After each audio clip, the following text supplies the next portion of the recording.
गिबियाव आङो बड'लेण्ड रादाबखौ आंनि गोसो गोरबोजों बरायग्रोबाय। दा दिनै जोङो नैबे 1 नं नाराबारि गामिनि थागिबि जोङो बे 1 नं नाराबारि गामिनिफ्राय जों हा गैयैफोरखौ गामिनि रायजो राजाफ्रा अननानै जोंखौ हा गैयैफोरखौ नैबे बिजिआर हामोन जों थानाया। दा बेवहाय जोंनो राननानै होदों। बे समाव तिकेन मण्डल दङमोन, तिकेन मण्डलानो जोंनो रानना होफैदों। नाथाय जोङो बे हाखौ जोबोद जुजिबोदों, थाखा फैसा गारनानै अफिसियेल जोङो खारनानै जोङो सार्केलाव थांदों, जोङो दतमा सार्केल, क'क्राझार सार्केलाव थांदों, जोङो अनेक जोङो थाबायबोदों। कंग्रेस गभर्नमेन्ट समावबो, नैबे बिजेपि गभर्नमेन्ट समावबो। नाथाय फैयै फैयै दिनै नैबे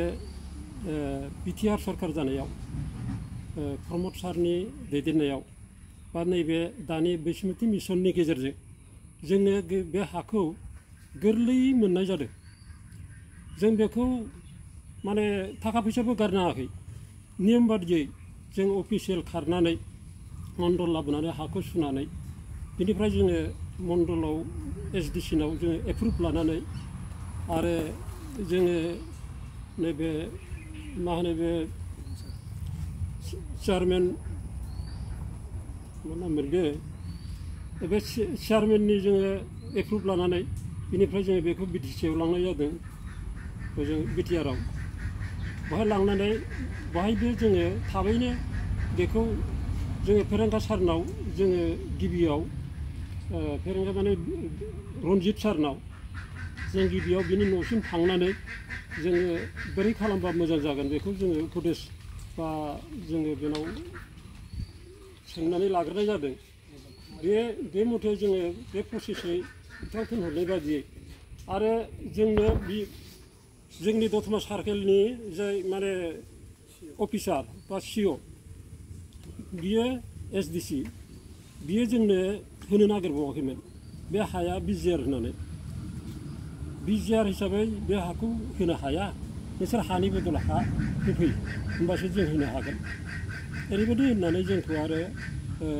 बादा होनाय बायदि खालामबावदों। अब्ला जोङो रन्जित सारनाव जोङो न'सिम थांथारनानैब्लाबो जोङो जोंनि दुखुखौ प्रकास खालामनानै, मानोना जों गोबाव समनिफ्राय बेवहाय 55 बोसोर जाबाय जोङो बसबास खालामनाय, जों बेहाय रायजो जानाया न' बां जों मोजां लुलायथारबायबो सोरबा हानायफ्रा। दा बिनि गेजेरावबो जोङो बे हाखौ जेबो मोन्थाय मोनैयाव जोबोद दुखु जानानै थाबाय थायोमोन। बेवहाय जोङो फेरेंगा सारनाव बा रन्जित सारनाव जों आदेश लायदों। रन्जित सारा होनदों गिनाङा आं मावनानै होगोन, आं मावगोन गिनाङा जेबो दागि। आरो लोगो लोगो बियो जोंनि जाय माने एसडिसि दतमा सार्केलनि सिअ बेनाव फन बुनानै बुंहरदों जे बिजिआर हाब्लाबो बर'फोरनि थाखाय मोन्थाय दङ। बिजिआर हाया 10% 100आव 10% थाब्लानो जायो, बिनि बाद बाखिखौ होनो हायो बर'फोरनि थाखाय। बेबायदि होननानै सार्केल अफिसारखौ बुंहरनाय जादों। दा बेवहाय जोङो गोजोनदों आरो सार्केल अफिसाराबो बिनिफ्राय मानिनानै बिनिफ्राय जोङो सार्केलनिफ्राय जोङो बिटिआरआव लांदों। बिटिआरआवथ' जों गोरलैयैनो सप्ता खनसेबो नाङाखै, सानब्रै बा सानबानि गेजेरावनो जोङो बिटिआरनिफ्राय मोनबोदों। जों गासिबो मोनजोब्बाय दा। जोङो माबाबो दा जोङो फाट्टा हिसाबै जों मोनबाय, खाजोना पर्यन्त जों होजोब्बाय। दा जोङो एकदम फुरा मोन्थाय मोनबाय, मियादि फाट्टा जाथारबाय आरो। दा बिनि गेजेराव जोङो एसे गोबाव समनिफ्राय जोङो भबिष्यतनि जों गथ' गथायनि थाखाय जोङो बेखौ बानायनानै लानो हाबाय। बे हिसाबै जोङो बिराद रोजा रोजा गोजोननाय मोन्दों। हायाव गादोंना अख्राङाव दङ जों गावखौनो मिथिलायाखै, ओरैबायदि जोंनाव रंजानाय आरो गोजोननाय फैदों आरो। दा जोङो बे दानि जे बर्थमान इउपिपिएल जे सरकार बा प्रमद बर' सरकार, बे प्रमद सरकारनि दिनाव जों जे बे बैसुमुथि मिसननि गेजेरजों गोरलैयै जों मोनफुंनो हाबाय, बेवहाय जों रोजा रोजा गोजोननाय मोन्दों। आरो खुलुमबाय बे समाव आङो बड'लेण्ड रादाब बुथुमगिरि बिथांनिसिम आङो बे समाव साबायखर जासियो बेलासिनि हामबाय जासियो जे दिनैहाय जोङो नैबे नाराबारि गामियाव जोङो माखासे नैबे हानि समस्या जोंहा जानानै दंमोन जोङो 55 बोसोर जोङो संसार जाबाय दा बेवहाय जोङो नैबे BTC-नि जे BPF पार्टिया जे 17 बोसोरसिमावबो जोंनि नैबे हाखौहाय गभर्नमेन्टनि खालामनानै होलांनो हायाखै दा नैबे BTR जे सरकार प्रमद बर'नि सरकार बे समावहाय जोंनि नैबे माखासे हानि माखासे समस्याफोरखौहाय समाधान खालामनानै होलांबाय नैबे रनजित सार बसुमतारिया दा बेखौ लानानै जोंनि गामिनि नैबे जे 32 जन हानि समस्या जानानै थानाय बिसोर हानि फाट्टाफोरखौ मोननानै जोङो बयबो गोजोननाय मोनदों आरो जोङो सरकारनिसिम हामबाय जासियो जे जोंनो माखासे मावनायनि सुबिदाखौ होबाय बेजों लोगोसे जोंनो मावनानै लानांगौनि माखासे नियम खान्थिफोरखौ होबाय दा बेफोरखौ लानानै जोंनि जे मावनानै लानांगौ बा मावनानै होनाय बेफोरखौ जोंनि BTR सरकारानो खालामजोबना होनायनि थाखाय आङो नैबे जोंनि गामिनि जानानै रोजा रोजा साबायखर आङो BTR गभर्नमेन्ट आरो रनजित सारनिसिम आङो रोजा रोजा साबायखर जासिहरनाय जाबाय आरोबाव आङो मोनसे गोनां खोथा मख'बावनो लुगैयोदि जे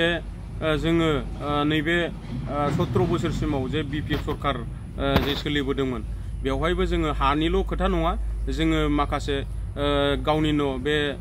PMAY बे न' माखासे जोङो मोननो थांनाय बैयाव जे जोङो माखासे बेनिफिसारिफोर बिसोरो मोननो थाङाखै जे गावसिनि पार्टिनि मानसिफ्राल'नो गंनै गंथाम लानाय जेनेबा जोङो एबसु बा सोरबा NDB गोनां बेफोरबायदि खोथा लालायनानै जोंनि गामियाव बै माखासे मेम्बारफोरा जोंनो होनांगौखौ होनाय जायाखै ओमफ्राय डाइभार्ट खालामनानै जोंखौ दोननाय जादों बेवहाय जोङो जोबोद दुखु मोनदों जे दिनै प्रमद सारनि सरकारावहाय जोंनाव दिनै मा नांगाल मा BJP मा गासिबो पार्टिखौ लानानै दिनै जोङो नुनो मोनदों जे समानैनो जिनिसफोरखौ होलांनाय आं बेखौ मोजां मोनदों जे दानि BTR सरकारा ओरैबायदि मोजां खामानि मावदों जे आं मोनसे जिनिसखौ आं दुखु मोनो जे दा जुदि BPF पार्टिया 17 बोसोरसिम खुंनानै आरो जुदि नैबे पावाराव जुदि फैबावोब्ला नैबे इउथ अफिसफ्राव जे गथ'फोरखौ लांनानै जे माखासे जौ लोंनाय दादागिरि देखायनाय बैफोरबायदि जिनिसफोरा सरकारा जुदि फैयोब्ला बे जिनिसानो फैबावगोन नामा आं बेखौ एसे गिनाय फैयो जाहाथे बे सरकारा आंनि मथेब्ला फैनो नाङा नैबे जोंनि नैबे जे BTR सरकारानो दा 5 बोसोर खुंदोंब्ला इयुनाव आरो 5 बोसोर बा 10 बोसोर बेखौ खुंफुंलांनो थाखाय मोनबावगोन स्कप होगोन बयबो पाब्लिकफ्रा आंनि बेखौल' अनुरद आं बेखौ खावलायनाय जाबाय बयनिसिमबो खुलुमबाय बे समाव साफ्रोमबो बड'लेण्ड रादाब नायगिरि आरो दि खौरां नायगिरि बिथांमोननिसिम खुलुमनाय जासिहरग्रोबाय गिबियाव आं सिगांग्रो जोंनि मानगोनां BTC-नि CM प्रमद बर' आरो बेजोंनो लोगोसे जोंनि मानगोनां फरेस्ट डिपार्टमेन्टनि EM रनजित बसुमतारि सारखौ आङो सिगांग्रो साबायखर बावगोन गोबाव सम जोङो जोंनि नैबे नाराबारि गामियाव थानानै जोङो जोंनि जिथु मोननांगौ हानि मोन्थाय जों बे हानि मोन्थायखौ जों मोननो मोनाखैमोन नाथाय खुब जोङो खाफाल गोनां थांनाय 4.5 बोसोराव जोङो नैबे जोंनि दिनै जिथु हानि फाट्टा बे हानि फाट्टाखौ जों दिनै मोननो हाबाय आरो बेजोंनो लोगोसे जोङो दिनै गोबां गिनाय फैयोमोन बबेबा समाव आसाम गभर्नमेन्टआ जोंनि नैबे हाखौ सेनानै लागोन नामा फैगोन नामा मालाबा JCB मालाबा खख्लिं आरि लानानै जोंनाव फैगोन नामा जों बेफोरखौ जोबोद गिनाय मोनोमोन नाथाय दिनै जोङो खुब गोजोननाय मोनदों जोंनि गासै 32 न'खर गासै 45 बिगा हा दंमोन बेखौ जों दिनै मोननो हाबाय बयनिबो आखायाव दिनै हानि फाट्टाखौ जोङो मोननानै खुब गोजोननाय मोनदों गोसोआव रंजानाय मोनदों बेजोंनो लोगोसे जोंनि BTR-नि CM प्रमद सारखौ खुब हामबाय होनना मान बावो सारखौ जोंनि बड'लेण्ड रादाबनिफ्राय दिनै बेखौ एसेबाबो रिपर्ट लाफैनायनि थाखाय आङो बिथांखौ सनमान होबाय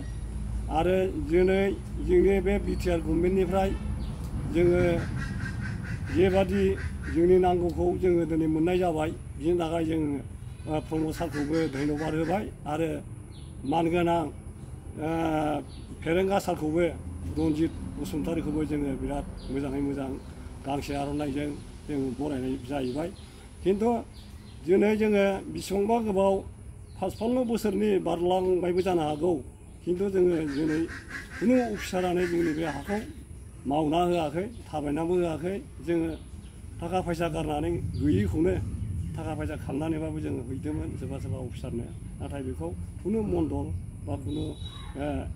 माबा मुहुरिफ्राबो जेबो जोंनि हानि खामानिखौ मावनो हाया होननानैसो बुंबाय थायो दा बे हिसाबै दिनै जोंनि बे 50 बोसोर जाबोनाया बे रोखोमै जाबोदों आरो जोङो उनाव सानदोंमोन बिटिसि गभर्नमेन्ट जानानै जायलाय खोमा होननानै जोङो बे समावबो